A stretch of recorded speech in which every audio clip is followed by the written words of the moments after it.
വഖഫ് എന്ന കരിനിയമത്തിന്റെ പേരിൽ ആരുടെയും ഭൂമി വിട്ടുകൊടുക്കേണ്ടി വരില്ലെന്നും നരേന്ദ്രമോദിയുടെ കരങ്ങളിൽ സുരക്ഷിതമാണെന്നും ബിജെപി ദേശീയ vice president A P Abdullakutty.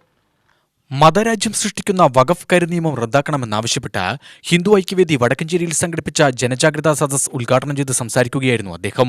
മുനമ്പത്ത് ജനങ്ങളുടെ പണം കൊണ്ട് കെട്ടിപ്പൊക്കിയ ഫറൂഖ് കോളേജ് വഖഫ് ബോർഡിന്റേതാണെന്ന് പറയുന്നവർ ആ കെട്ടിടം തിരികെ കൊടുത്താൽ തീരാവുന്ന പ്രശ്നമേയുള്ളൂ മുനമ്പത്തെന്നും അബ്ദുള്ളക്കുട്ടി പറഞ്ഞു. നരസിംഹറാവുവിന്റെ മൃതദേഹത്തോട് പോലും അനാദരവ് കാണിച്ചതാണ് സോണിയാഗാന്ധി. ആ നരസിംഹറാവുവിന് ദില്ലിയിൽ സ്മാരകം പണിതത് നരേന്ദ്രമോദിയാണെന്നും അദ്ദേഹം പറഞ്ഞു. മൻമോഹൻ സിംഗിനോട് ബിജെപി സർക്കാർ അനാദരവ് കാണിച്ചു എന്ന കള്ളപ്രചരണം എവിടെയും വിലപ്പോവില്ലെന്നും അബ്ദുള്ളക്കുട്ടി പറഞ്ഞു. അപ്പൊ ഇതേതെങ്കിലും മതത്തിന്റെയോ ജാതിയുടെയോ പ്രശ്നമല്ല. നമ്മുടെ പൊക്കിൽ കൂടി കുഴിച്ചിട്ട് നമ്മൾ ജീവിച്ച് നമ്മൾ സമ്പാദിച്ചുണ്ടാക്കിയ വീട് സ്വത്തും ഒക്കെ ഒരു സുപ്രഭാതം പറയുകയാണെങ്കിൽ നിങ്ങളതല്ല, വഖഫ് ബോർഡിൻ്റെതാണ്. മുനമ്പത്ത് സ്ഥിതി നിങ്ങൾക്കറിയാലോ.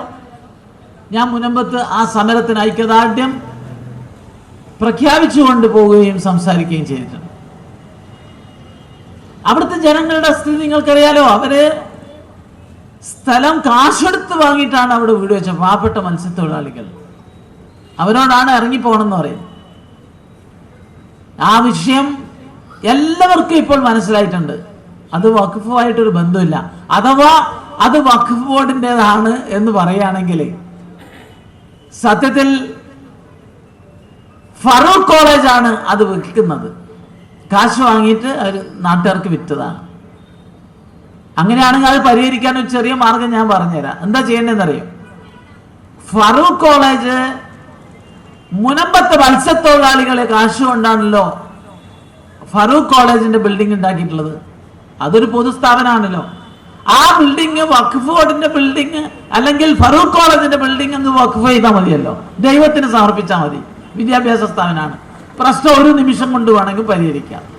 ഇനി വഖഫിന്റെ കണ്ണിലൂടെ നോക്കിക്കാണുകയാണെങ്കിൽ. പക്ഷേ പിണറായി വിജയനും കൂട്ടരും അത് പരിഹരിക്കുന്നില്ല.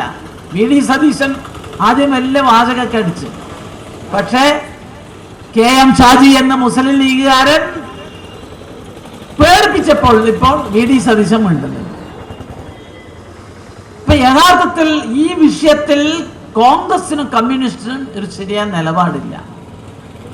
അവരുടെ നിലപാട് വളരെ ദയനീയമാണ്. ഇവിടെ മുസ്ലിം പ്രീണന രാഷ്ട്രീയത്തിന്റെ കൂടെയാണ് ഇവരെല്ലാം നിലകൊള്ളുന്നത്. അപ്പൊ അതുകൊണ്ട് ഈ വിഷയത്തിൽ നരേന്ദ്രമോദി സർക്കാരും ബിജെപി ഗവൺമെന്റ് എടുക്കുന്നത് വളരെ ന്യായമായിട്ടുള്ള സംഗതിയാണ്. ചടങ്ങിൽ വിശ്വഹിന്ദു പരിഷത്ത് മണ്ഡലം പ്രസിഡന്റ് ജി സൽപ്രകാശ് അധ്യക്ഷനായി. ബിജെപി സംസ്ഥാന സമിതി അംഗം CS ദാസ്, വിശ്വഹിന്ദു പരിഷത്ത് ജില്ലാ vice president M Sivadas, BJP ജില്ലാ കമ്മിറ്റി അംഗം കാർത്തികേയൻ, R അശോകൻ, മുരളി, KC കണ്ണൻ എന്നിവർ സംസാരിച്ചു. UTV news, Palakkad.